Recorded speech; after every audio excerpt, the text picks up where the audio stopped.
foto, ya. Sebentar kita foto. Baik, ya. Sebelum melanjutkan videonya, silakan tekan tombol subscribe-nya dulu teman-teman. Dan jangan lupa tinggalkan like, berikan komentar yang positif. Dan terima kasih yang sudah subscribe.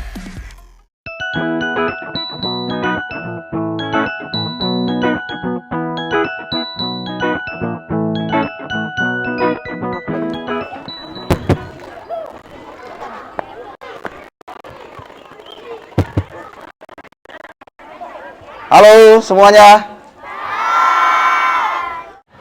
Baik, assalamualaikum warahmatullahi wabarakatuh dan salam sejahtera buat kita sekalian.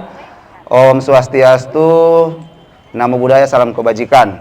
Pertama-tama kami mengucapkan terima kasih atas kesempatan dan waktu yang diberikan oleh pihak sekolah kepada kami untuk sedikit bertatap muka bersama anak-anak saya sebenarnya ini, karena Bapak punya anak juga seumuran anak-anak ini. Jadi Bapak boleh panggil anak-anak ya, anak saya, gitu ya, boleh ya. Jadi terima kasih Bapak-Bapak pembina semua yang memberikan kepada kami untuk bisa bertatap muka bersama anak-anak, menyampaikan beberapa hal berkaitan dengan tertib dalam berlalu lintas. Ya, baik. Pertama-tama Bapak memperkenalkan diri dulu ya. Kalau kata pepatah bilang, tak kenal maka tak sayang. Untuk perkenalan diri, saya mohon izin atau Bapak mohon izin membuka masker ya. Soalnya kalau pakai masker, pasti tidak tahu siapa di balik masker itu. Besok-besok kita ketemu di jalan, tidak ditahu ya. Baik, saya buka ya. Mohon izin Bapak Ibu. Ya. Ya. Kenapa? Waduh. Ya. Ya. Next ini ya boleh ya. Baik. Namanya Bapak ini. Siapa? Rifan ya. Rifan. Bapak bertugas di Satuan Lalu Lintas Polres Poso. Tepatnya di unit Kamsel Satlantas Polres Poso. Apa tugasnya Kamsel ya? Tugasnya Kamsel, tugas Bapak tiap hari ya begini. Sebenarnya harus memberikan pendidikan masalah lalu lintas kepada anak-anak, baik itu di tingkat SD, SMP, SMA, juga umum, berkaitan dengan lalu lintas. Sekarang saya mau tanya, Bapak mau tanya, tertib itu seperti apa? Ada yang bisa jawab? Siapa? Lagi, yang ujung sana, yang bagian laki-laki. Tertib itu seperti apa? Mengikuti aturan. Apa lagi? Ya, teratur. Rupanya pintar-pintar semua, Bu. Ya. Tertib itu berarti semua aturan itu dijalankan, dipatuhi. Sama seperti adik-adik kalau datang di sekolah. Sekolah masuknya jam berapa? Jam setengah 7. Jadi sebelum setengah 7 harus sudah berada di sekolah, sehingga belajar memanage waktu, ya, memanage waktu. Akhirnya pada saat mau ke sekolah tidak terburu-buru. Itu ada kaitannya dengan lalu lintas, ya. Kalau adik-adik berangkat ke sekolah atau waktu sekolah itu setengah 7, terus nanti setengah 7 baru start dari rumah, pasti akan terlambat ke sekolah. Sehingga pada saat di lalu lintas nanti itu terkesannya akan ada terburu-buru, mengakibatkan nanti akan terjadi hal-hal seperti kecelakaan. Nah, kecelakaan. Karena kita buru-buru waktu. Aduh, sudah jam berapa ini? Ibu guru semua tutup pagar. Iya tuh? Nah, ibu guru semua tutup pagar. Makanya berkaitan dengan lintas. Sekarang kalau yang di sekolah, adik-adik atau anak-anak sekalian, anak-anak suka di antara orang tua, ada yang sudah bawa motor sendiri? Nah, tidak kan? Baik, ya, berkaitan listrik, ya. Secara aturan adik-adik, Bapak tahu mungkin kalian masih anak-anak, tapi mulai dari sekarang sudah bisa kami mengajak untuk bisa berpikir, karena nanti pada saat dewasa tidak kaget lagi dengan masalah aturan-aturan yang ada, ya. Ya, secara aturan di Permenhub, ya, itu belum boleh anak-anak menggunakan sepeda motor di jalan raya. Penggunaan sepeda motor itu harus berusia 12 tahun sampai dengan 5 tahun. Itu pun ada pendampingan dari orang tua. Ya, sekarang Bapak tanya, ada yang tahu kepanjangan SIM? Ya. Siapa? Surat izin mengemudi. Ya, pintar. Tepuk tangan ke temannya. SIM kepanjangannya adalah surat izin mengemudi.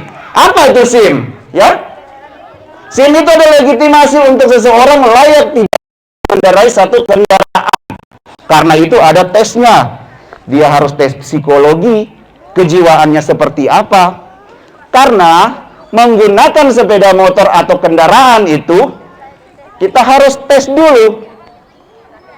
Psikologi kejiwaannya layak tidak untuk bisa membawa kendaraan. Karena bahaya loh, kalau psikologinya tidak dites, terus dia hanya sekedar tahu bawa kendaraan, dia tidak bisa mengendalikan emosi, kecelakaan akan terjadi. Bukan hanya menimpa dia, tapi mengakibatkan orang lain juga yang menderita. Ya, jadi itu kelengkapan untuk berkendara itu harus memakai helm, punya SIM, punya surat-surat motor, dalam hal ini STNK. Ya, nah persyaratan orang untuk memiliki SIM kalau untuk adik-adik memang belum, ya. Belum, tapi Bapak mau sampaikan, punya kakak-kakak yang sudah besar atau mama dengan papa di rumah belum punya SIM, tapi sudah bawa motor atau bawa mobil. Ada ya. Nah, anak-anakku sekalian, boleh sampaikan sama mama dengan papa. Tanya sama dia, sama mama dengan papa. Pak, mama dengan papa bawa motor, saya punya SIM belum? Tanya, gitu. Kalau tanya, kenapa kau tanya? Tidak, Pak Rifan bilang harus punya SIM dengan pada saat mau mengendarai kendaraan. Jadi harus dulu tanya mamanya, ya. Oh, mamanya punya. Oh, mantap, bagus. Ya. Jadi anak-anak sekalian bisa menjadi pelopor keselamatan walaupun masih dalam lingkup kecil, ya. Sampaikan sama mama dengan papa. Pak, kalau mama bawa dengan saya pakai naik motor, tapi saya tiada helm, mau saya naik, Ya, karena bahaya. Karena kan kita tidak tahu, ya anak-anakku, kita tidak tahu bahaya pada saat kita keluar rumah, pada saat kita mengendarai kendaraan. Memang hal-hal itu kadang kita tidak bisa minimalisir. Pada saat kita keluar rumah, cuma dekat, tidak apa-apa kalau tidak pakai helm. Tapi sesungguhnya itu sangat-sangat fatal apabila terjadi hal-hal yang tidak kita inginkan bersama. Karena kenapa? Sepanjang laka lantas yang terjadi, kebanyakan ya, yang paling buruk atau kecelakaan yang terjadi itu menimpa anak-anak atau orang ya pada umumnya yang tidak menggunakan helm, sehingganya dia sangat fatal, terjadi mengakibatkan orang meninggal seperti itu karena benturan keras di kepala. Itu gunanya helm untuk melindungi, ya. Sama halnya dengan safety belt yang ada di roda 4, ya. Diksi bahwa di belakang itu ada kendaraan lain yang mungkin akan menyalip kendaraan kita. Baik, sampai di sini paham ya? Paham ya? Oke. Kemudian pada saat ini Bapak akan memperkenalkan beberapa rambu-rambu, ya, rambu-rambu kepada anak-anak sekalian. Mungkin ya rambu-rambu lalu lintas yang biasa terpajang di sepanjang jalan, ya, sepanjang jalan di mana adik-adik lalui. Ya, rambu-rambu lalu lintas itu terbagi atas 4 bagian, 4 macam, ya. Ya, yang pertama ada yang tahu rambunya? Ya, Bapak jelaskan ya. Yang pertama adalah rambu-rambu petunjuk, ya. Ada rambu-rambu petunjuk. Seperti apa rambu-rambu petunjuk? Apalagi rambu perintah. Seperti ini juga modelnya rambu perintah, ya. Bapak tidak bawa semua, tapi ini seperti ini rambu perintah, ya, menunjukkan arah, menunjukkan belok kiri. Itu peringatan. Ada yang tahu peringatan? Nah, seperti ini rambu peringatan. Rambu peringatan ini, misalkan kalau kita sedang berkendara di masuk ke kota satu atau ke daerah yang satu, kita akan melihat rambu-rambu seperti ini bahwa berapa meter dari tempat kita berada ada lampu merah atau traffic light, ya. Seperti itu. Begitu pula dengan ini tanda jembatan, ya. Jembatan. Jadi selama perjalanan yang menyatakan di jembatan beberapa di depan, ya. Ini seperti ini, ya. Kemudian ada rambu larangan. Lampu larangan seperti apa? Ini, ya, dilarang parkir bisa, stop bisa, ya. Itu rambu-rambu larangan. Nah, sejauh ini paham ya masalah rambu-rambu. Nanti seiring waktu berjalan, kalau kita bertemu di jalan, bisa apa? Pak, atau di jalan, saya mau tanya Pak, itu ada rambu, itu rambu apa namanya?